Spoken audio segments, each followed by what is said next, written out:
시청자 여러분 안녕하십니까. 자, 지금 시각은 12월 1일 오후 4시 30분입니다. 자, 여러분 그 젤렌스키가 영토를 양보해도 좋으니까 나토 가입만 해준다면은 휴전을 할 용의가 있다. 이렇게 밝히고 뉴스에 많이 나왔죠.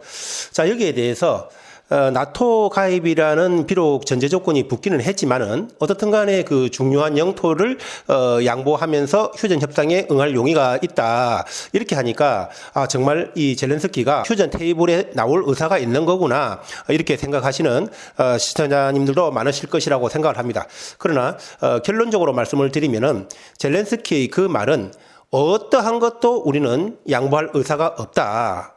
즉 어떠한 양보를 하고 이 휴전을 할 의사가 없다는 것을 휴전 불가 의사를 밝히는 것이라는 말씀을 드립니다. 자, 제가 왜 이 젤렌스키가 휴전 협상 테이블에 앉을 의사가 없다고 이렇게 딱 잘라서 말씀을 드리냐면요.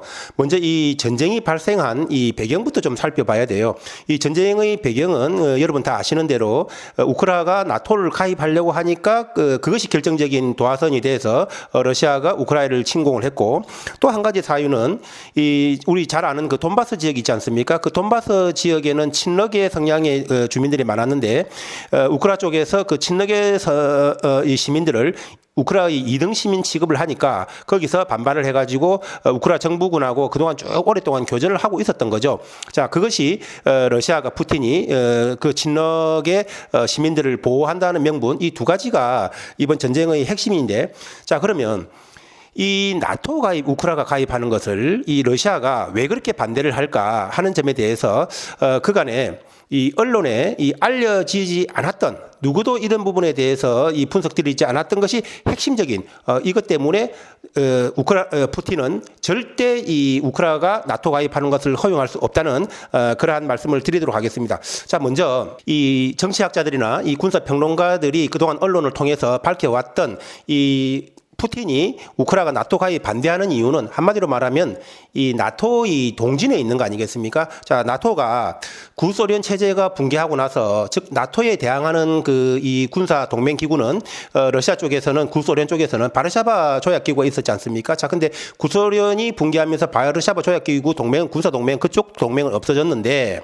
나토 같은 경우에는 구소련이 붕괴하고 나서 야금야금 그 유럽 쪽에서는 동진이죠. 야금야금 그 동진을 하면서 바로 그 러시아 문턱까지, 코미까지 전부 다 나토 국가로 편입한 거 아니겠습니까? 즉 말해서 91년부터 2024년까지, 2024년에 스웨덴, 23년에 핀란드까지 포함해서 총 15개 나라가 나토에 새로 편입이 된 거거든요. 그러니까 자꾸 이 동진을 해오니까 거기에 위기의식을 느꼈다 하는 것이 일반적으로 이 정치평론 학자들이나 군사평론가들이 그동안 언론을 통해서 다 보도해 왔던 것들이고, 우리가 흔히 익히 그렇다라고 알고 있는 사실들입니다. 자, 그것이 이번 그 우크라이나가 이 나토를 가입하는 것에 대해서 푸틴이 적극적으로 반대하는 중요한 이유이기도 합니다. 그러나 그것이 바로 이 우크라이나를 침공하는 핵심적인 이유는 아니라는 겁니다. 왜 그러냐면요.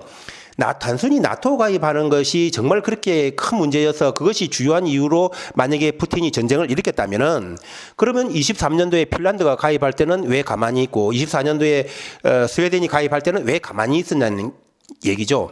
그 이후에도, 그 외에도 2000년대에 많은 나라들이 나토에 가입했지 않습니까? 그때는 왜 조용하다가 하필이면 우크라이나 가입할 때 나토 가입을 반대하면서 전쟁을 했겠느냐? 그걸 본다면 이 나토 가입만이 정말 그 푸틴이 전쟁을 일으킨 핵심 사유가 아니다라는 것을 알 수가 있는 겁니다. 자, 그러면은 다른 나라, 뭐 핀란드나 스웨덴이나 이런 나라들은 이 우크라이나하고 러시아하고 이 직접적으로 관련이 없으니까, 서방 국가들이니까, 그러니까 거기는 나토를 가입하더라도 별 무리가 없는데, 우크라이나 같은 경우에는 이 소위 말하면 구소련 체제 하에 연방 국가였지 않습니까? 그래서 그렇지 않느냐라고 생각을 할 수도 있겠지만, 그거는 또 아니라는 거죠. 왜 그러냐면은 2004년도에 보면 그 에스토니아나 리투니아, 라트비아 이런 그 소비에트 연방이 붕괴하면서 독립한 나라들 있죠. 우크라이나하고 똑같아요. 그 나라들은 2004년도에 다들 나토에 가입을 했거든요. 그때는 왜 그 에스토니아나 리투니아나 라트비아 이런 나라에 대해서는 왜 러시아가 별 전쟁을 침공을 하지 않았냐는 거죠. 자, 그것을 본다면 단순히 구소련 국가였다는 이유만으로 우크라이나에 쳐들어간 것은 아니다. 자, 그것은 뭐냐면요.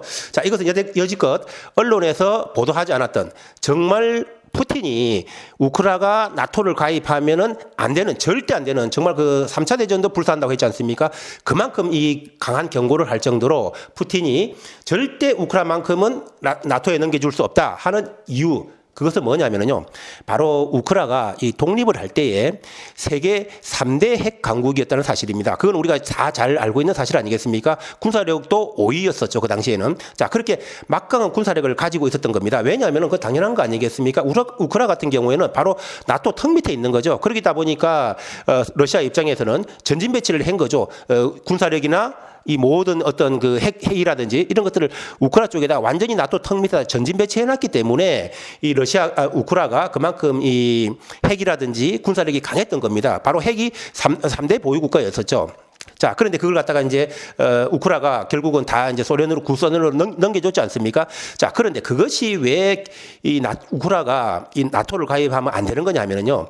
지금 우크라이나가 독립한 지는 그 33년밖에 안 됐지 않습니까? 91년도 독립했으니까. 자, 그렇다면은 구소련 시절에 핵을 관리하던 인력들이 고스란히 지금 다 이 우크라이나에 남아 있다는 겁니다. 그리고 구소련에 지금 현재 우크라이나에 있는 모든 무기들은 거의 서방제도 물론 이제 그 이후에 일부 들어왔지만은 대부분이 지금 구소련제 무기들이 그대로 다 있는 거거든요. 한마디로 다른 말로 하면은 우크라이나가 나토에 가입하는 순간 러시아의 군사력이 그대로 그냥 나토에 그대로 정보망이 그냥 다 발가벗겨져서 들어가는 거라는 겁니다. 그렇지 않습니까? 지금 예를 들어서 우크라이나가 친서방 국가라고 하더라도 우리가 아무리 우방 국가라 하더라도 우리나라의 어떤 군사 기밀 사안들을 갖다가 우방 국가에다가 노출하지 않지 않습니까? 아직까지는 나토에 가입이 안 된 상태에서는 우크라이나 군사라든지 행정망이라든지 어떤 이런 모든 이 민감한 정보들을 우방이라도 노출하지 않는다는 거죠. 그러나 나토에 가입하면 어떻게 되겠습니까? 나토는 소위 말하면 단일 국가 체제 아닙니까? 집단 방어 체제 아닙니까? 거기에서는 모든 미사일 시스템이라든지 모든 것이 호환되고 공유되는 거 아니겠습니까? 그렇다면은 이 우크라이나가 가지고 있는 모든 이 군사 정보들이 고스란히 나토로 넘어가고 그것은 바로 러시아의 군사력이 핵무기 포함해서 러시아의 핵 무기의 성능, 재원 뭐 여러 가지 모든 것들이 다 넘어가는 거죠. 그 위에 모든 군사력이. 그렇기 때문에 그것뿐만 아니라 모든 행정망이나 민감한 모든 사안들이 다 넘어가게 되는 겁니다. 거기에는 꼭 군사 기술만이 있는 것이 아니고 다른 여러 가지 기술들도 있는 거겠죠. 그렇기 때문에 러시아로서는 우크라이나가 나토로 넘어가면은 그것은 러시아에는 치명타가 되는 겁니다. 그렇기 때문에 푸틴 같은 경우에는 3차 대전을 불사하고라도 우크라이나 나토 가입을 막겠다는 그런 얘기를 하는 겁니다. 왜냐하면 단순히 동진이 그렇게 정말 위협적이라면 스웨덴, 핀란드, 나토 아까 말한 대로 91년도에 15개나 국가가 그 나토에 가입할 때 그때는 왜 가만히 있었냐는 거죠.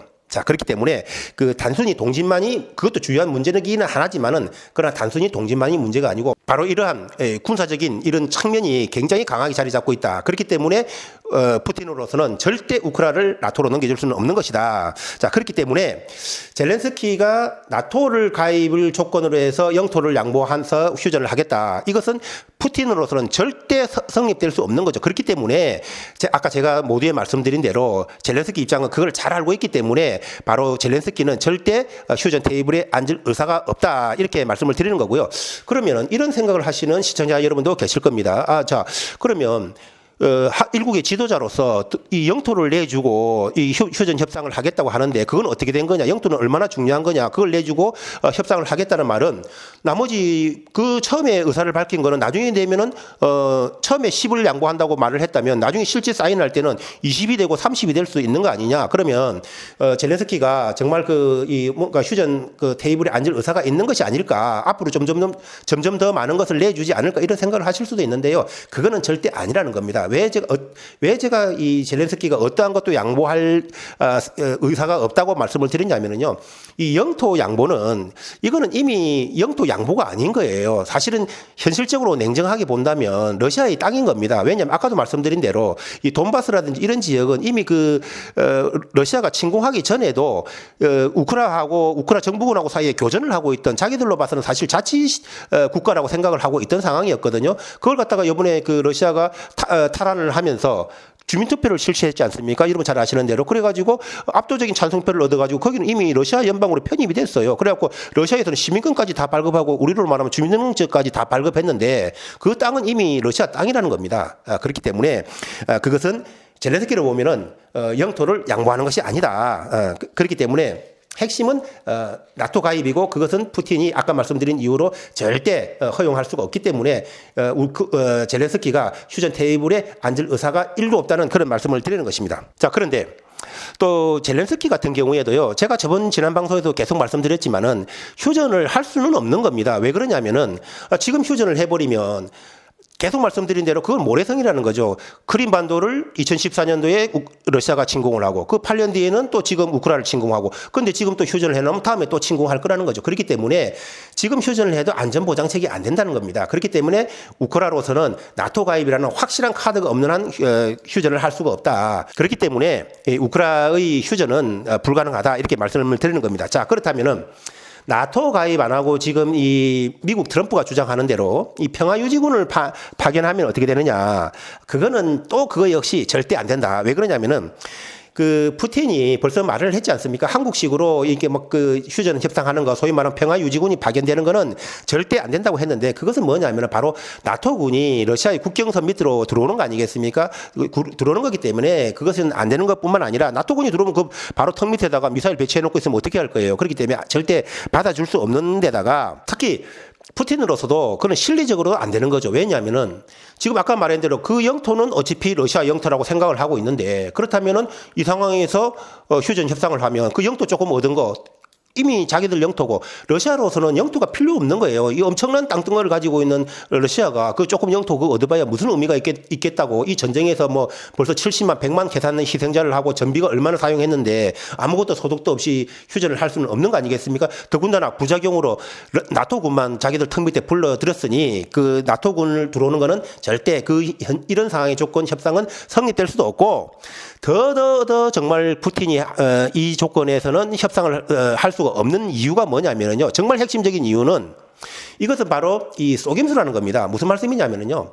나토군이 이 뭐 1000명이 들어오든 지금 푸틴의 주장은 10만 명이지만 뭐 몇만 명이 들어오든 만약에 그 국경선 부근에 들어왔다고 공동경비구역을 설정해서 들어왔다고 치면 그럼 앞으로 러시아는 영원히 그 우크라이나를 침공을 할 수 없을 겁니다. 그렇죠? 나토하고 전쟁을 할 각오를 하지 않는 한 그 나토군을 향해서 공격을 할 수는 없는 거 아니겠습니까? 그러면 평화유지군이 거기에 파견되는 순간 나토는 앞으로 절대 우크라이나를 침략을 할 수는 없는 겁니다. 그렇죠? 자, 그런데 자, 그 상태에서 우크라이나가 다음에 한 5년, 10년 있다가 나토에 가입하면 어떻게 되는 겁니까? 그야말로 러시아는 손 한 번 못 쓰고 우크라이나가 나토로 넘어가는 거죠. 그러면 러시아의 모든 군사력이나 행정 정보망을 포함해서 모든 것은 까발려진다는 겁니다. 자, 그렇기 때문에 평화유지군의 파견은 완전히 푸틴의 속임수다. 그것을 푸틴이 모를 리가 없었기 때문에 그런 트럼프의 속임수에 넘어가겠느냐. 그건 말도 안 되고 더군다나 우크라이나 입장에서도 뭐 이 핵무기를 내주면 미국과 영국이 그랬잖아요. 그 안보를 보장해 주겠다고. 근데 지금 와서는